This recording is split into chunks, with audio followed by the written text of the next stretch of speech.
하나님의 말씀은 역대상 13장 1절에서부터 14절까지 말씀입니다. 우리 일부 경건 예배에서는 함께 한 절 한 절씩 교독하도록 하겠습니다. 다윗이 천부장과 백부장 곧 모든 지휘관과 더불어 의논하고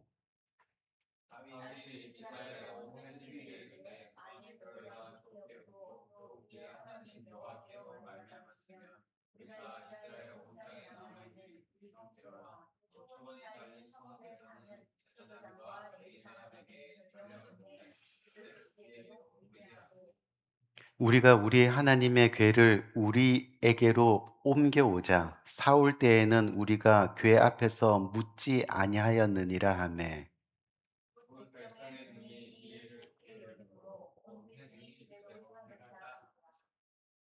이에 다윗이 애굽의 시올 시내에서부터 하맛 어기까지 온 이스라엘을 불러 모으고 기랏 여아림에서부터 하나님의 궤를 메어 오고자 할세.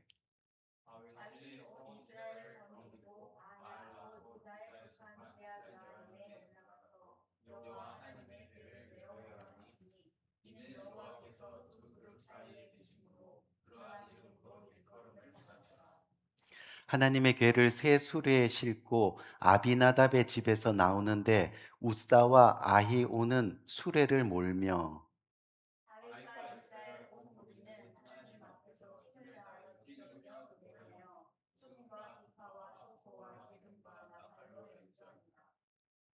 기돈의 타작마당에 이르러서는 소들이 뛰므로 우사가 손을 펴서 궤를 붙들었더니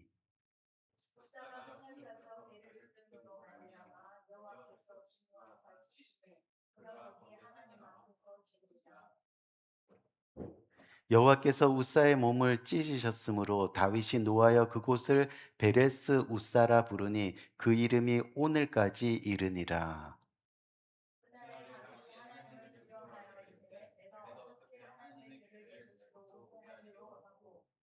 다윗이 궤를 옮겨 자기가 있는 다윗성으로 메어 드리지 못하고 그 대신 가드 사람 오벳 에돔의 집으로 메어 가니라.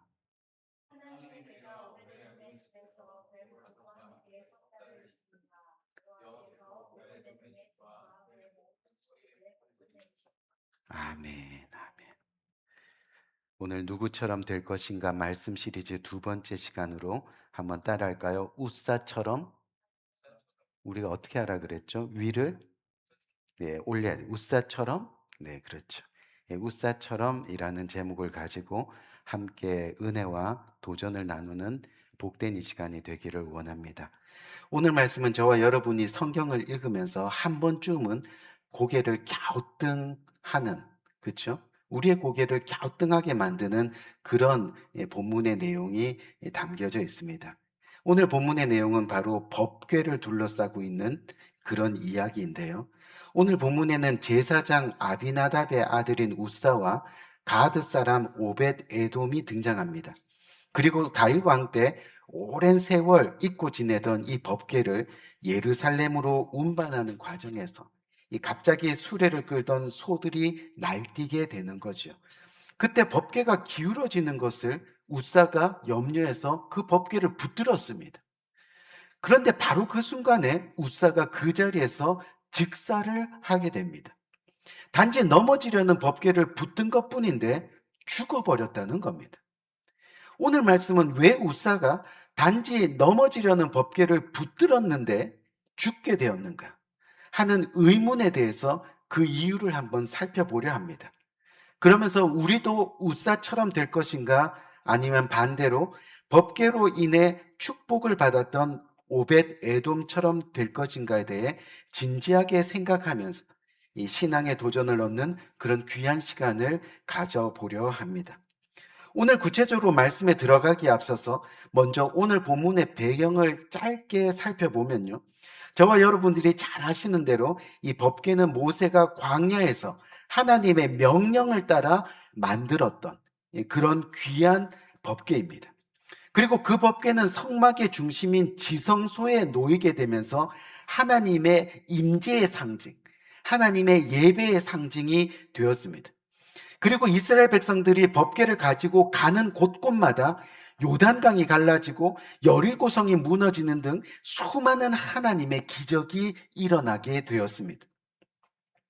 그런데 이스라엘 백성들이 이 광야 생활을 마치고 나서요, 가나안 땅을 정복한 이후에 그 법궤를 실로라는 곳에 두었습니다. 그리고 나서 많은 시간이 흘렀습니다. 여러분, 많은 시간이 흘렀다는 것이 무슨 말이냐면요, 이스라엘 백성들이 가나안에 들어가서 정말 하나님께서 주시는 그 축복을 풍족하게 누리면서 그렇게 풍족하게 먹고 살게 되면서 점점 하나님과 멀어지게 되었다는 겁니다. 더 나아가서 이방 나라 사람들과 더불어 살면서 세상의 쾌락에 푹 빠져 지내다 보니까 결국 하나님께 드리는 예배를 소홀히 여기게 되었다는 거죠. 그런 상황에서 엘리 제사장 시대 때요, 이 이스라엘과 블레셋 사이에 큰 전쟁이 일어났습니다. 그 전쟁에서 이스라엘이 정말 참담한 패배를 당하게 됩니다. 그리고 나서 어떤 일이 일어납니까? 이 법궤를 블레셋에게 빼앗기고 말았다는 것이죠. 근데 블레셋이 뺏어간 그 법궤가요, 전쟁에서 승리한 전리품으로 이렇게 자랑하려고 이 블레셋이 그 블레셋 땅 곳곳을 이렇게 돌아다니게 되었는데, 그 블레셋 땅 가는 곳곳마다 그곳에 독종과 전염병이 일어나기 시작합니다. 그로 인해서 법궤가 가는 곳곳마다 많은 블레셋 사람들이 그 재앙으로 인해서 죽음을 맞이하게 되었다는 거죠. 이 두려움에 사로잡힌 이 블레셋이 그 법궤를 다시 이스라엘로 돌려보내기로 결정했습니다. 그리고 법궤를 수레에 실어서 이스라엘 땅 베세메스로 보냈습니다. 근데 그 법궤의 재앙이요, 이스라엘 땅에 와서도 계속되는 겁니다. 어떻게요? 우리가 사무엘상 6장 19절 말씀을 보니까 하나님의 임재인 그 법궤가 단지 호기심으로 바라보던, 그 법궤를 호기심으로 바라보던 약 70여 명 정도의 베세메스 사람들이 모두 죽는 일이 생기는 겁니다. 하나님의 임재를 호기심으로 바라보고 하나님의 임재를 웃음거리로 바라보던 이러한 사건이 이스라엘에 퍼지자 더 이상 감당할 수 없이 이 법궤는 두려움의 대상이 되었다는 거죠. 결국 제사장 아비나답의 집으로 보내고요, 거기서 70년이란 긴 세월을 이 법궤는 그곳에 머물게 되었습니다. 이것이 바로 오늘 본문의 배경입니다. 그리고 오늘 본문에 그 아비나답의 아들인 우사와 가드 사람 오벳 에돔이 등장하게 됩니다. 근데 오늘 본문의 내용을 이해하기 위해서는 일단 제사장 아비나답이 어떤 사람인가 하는 것을 우리는 반드시 알아야 한다는 거죠. 이 아비나답은 어떤 사람이냐면요, 사울 왕 때의 사람이었습니다.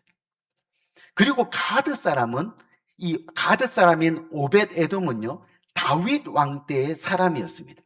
여러분, 이게 무슨 말이냐면요, 우선 사울 왕은요, 법궤에 관심이 없던 사람이었어요. 오늘 본문에서도 짤막하게 나오잖아요. 그렇죠? 사울 왕 때는 그렇게. 그리고 가드 사람, 이 오벳 에돔은 다윗 왕 때의 사람입니다.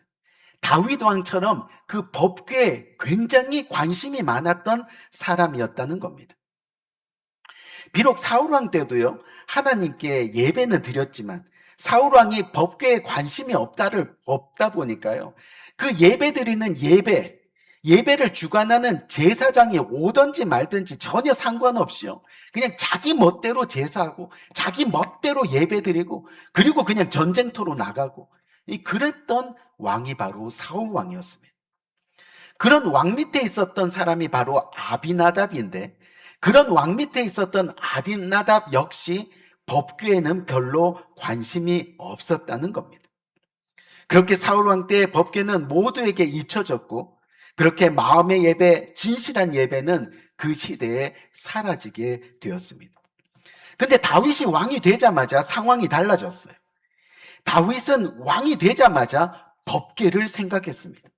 무슨 말이냐면 다윗은 이스라엘이 예배를 회복하는 것을 우선으로 두었다는 겁니다. 하나님의 임재, 예배의 중심이었던 그 법궤를 말이죠. 그래서 다윗이 왕이 되자마자 그 법궤를 예루살렘으로 옮기기로 작정했습니다.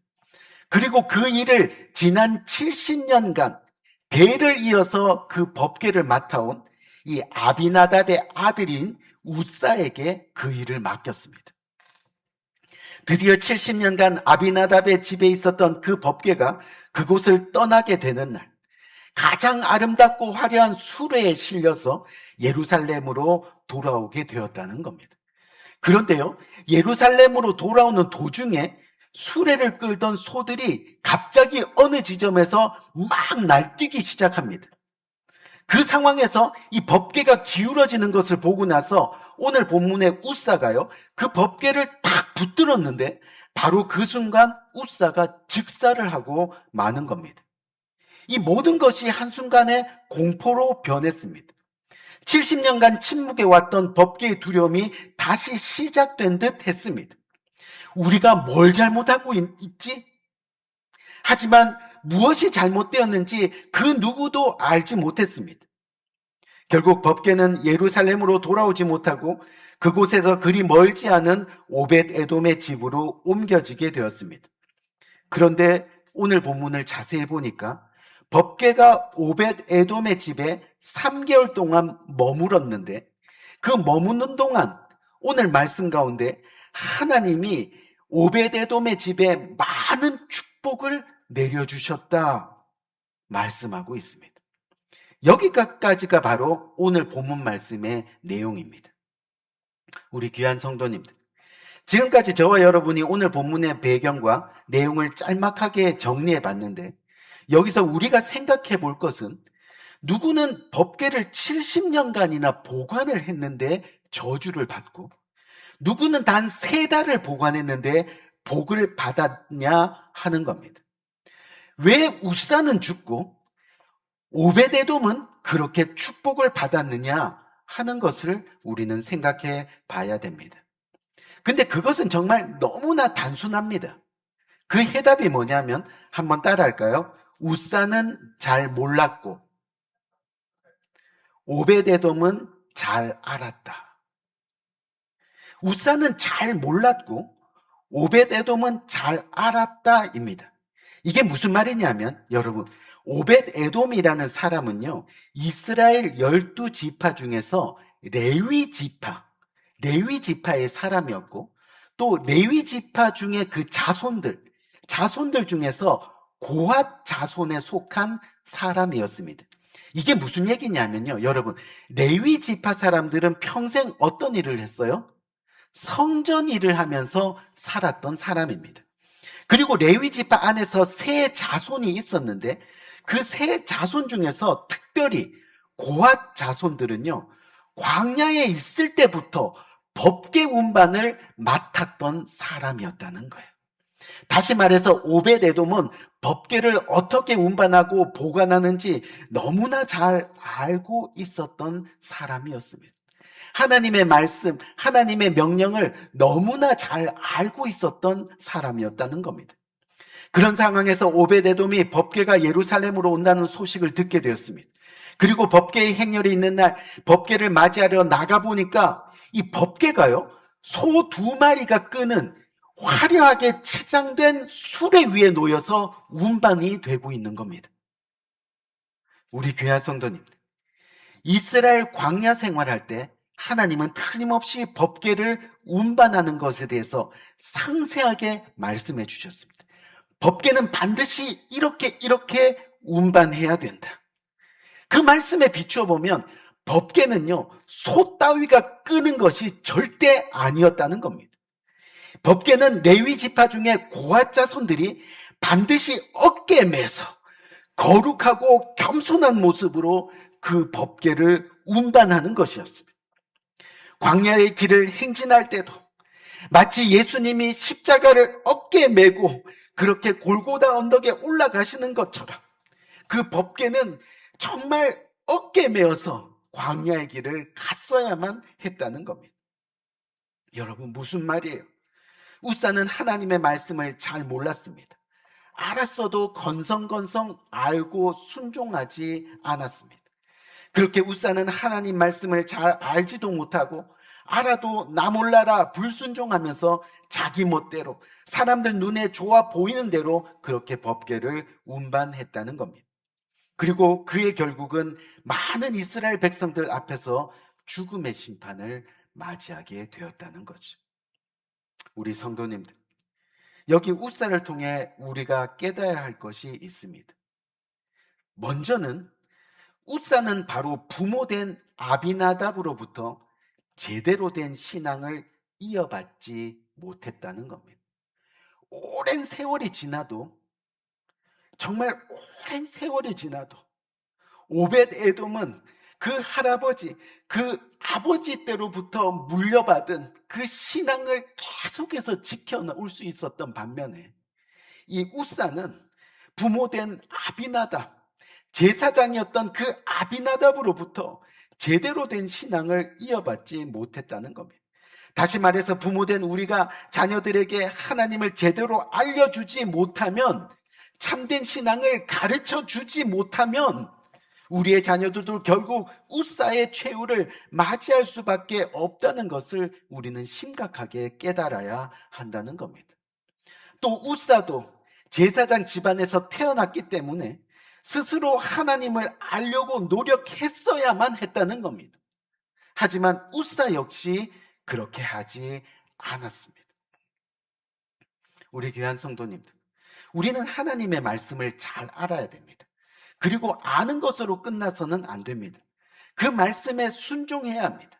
아무리 예배를 잘 드리고 신앙생활 하는 것 같아도 결국 하나님을 잘 알지 못하면 심판입니다.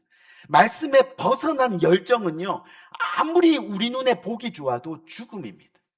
법궤가 이스라엘 땅으로 올 때 오늘 성경을 보니까 모든 이스라엘 백성들이 일어나서 춤추고 환호하고 박수치고 찬양하고, 하지만 말씀에 벗어난 열정은 아무리 우리 눈에 보기 좋아도 그것은 심판입니다. 죽음입니다. 반면에 오벳에돔은 웃사의 죽음을 목격했음에도 불구하고 두려워하지 않고 그 법궤를 자신의 집으로 운반합니다. 하나님을 경외하는 마음과 철저한 믿음의 말씀의 법대로 그렇게 하나님 말씀의 가르침에 순종하면서 하나님의 법궤를, 하나님의 임재를 맞이했습니다. 무슨 말입니까? 하나님을 제대로 믿으면 두려움이 없어진다는 겁니다. 아멘.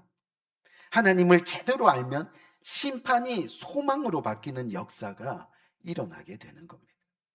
결국 그런 그에게 하나님은 아비나답의 집에 70년과 오벳 에돔의 집에 3개월이라는 기간의 길고 짧음과 상관없이 단 3개월 만에 오벳 에돔에게 많은 축복을 내려주셨습니다.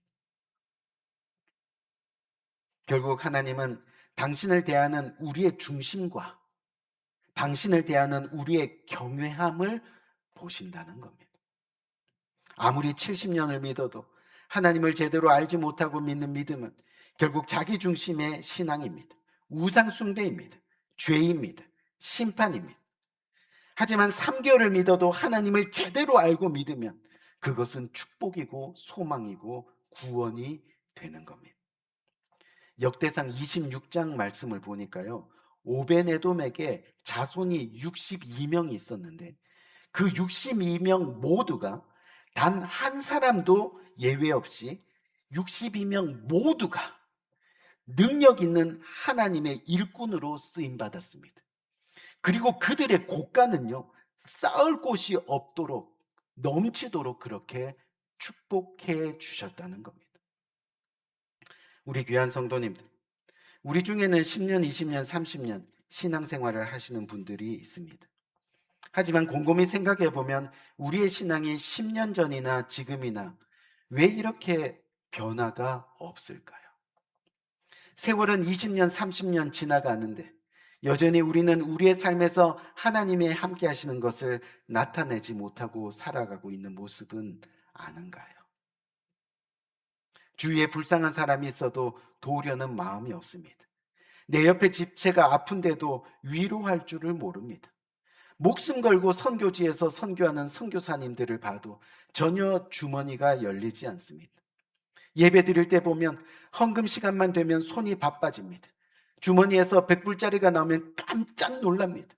그래서 주머니에서 1불짜리, 5불짜리가 나올 때까지 계속 뺐다 넣었다 반복합니다.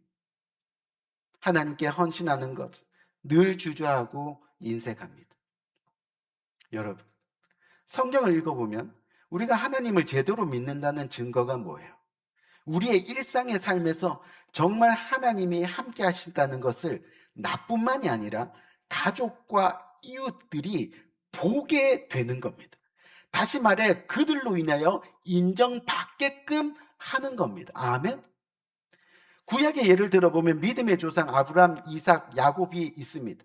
그들이 믿음의 조상이 된 것은 하나님이 그들과 함께 하시는 것들을 사람들이 어때요? 보았다라고 말씀하고 있습니다.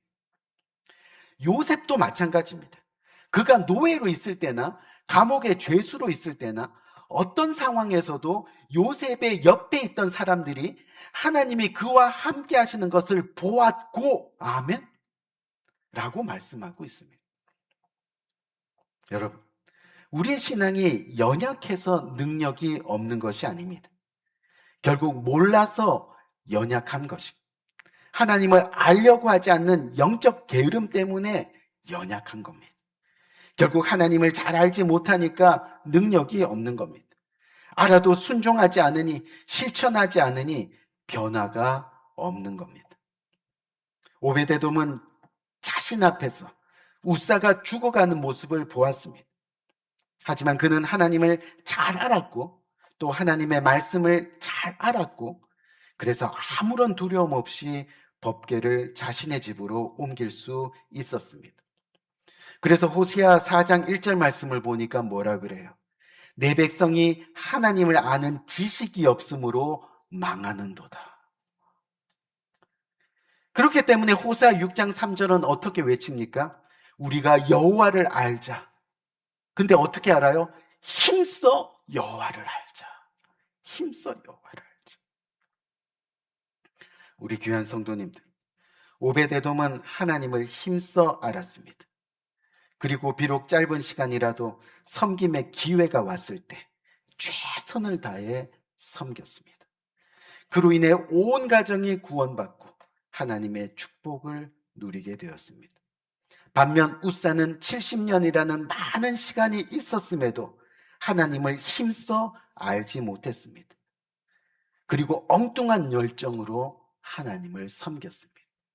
그 70년이란 시간 동안 어떻게 이 법궤를 언젠가는 예루살렘으로 옮길 때 어떤 방법으로, 어떤 하나님의 방법으로 옮길까? 전혀 알려고 하지 않았습니다.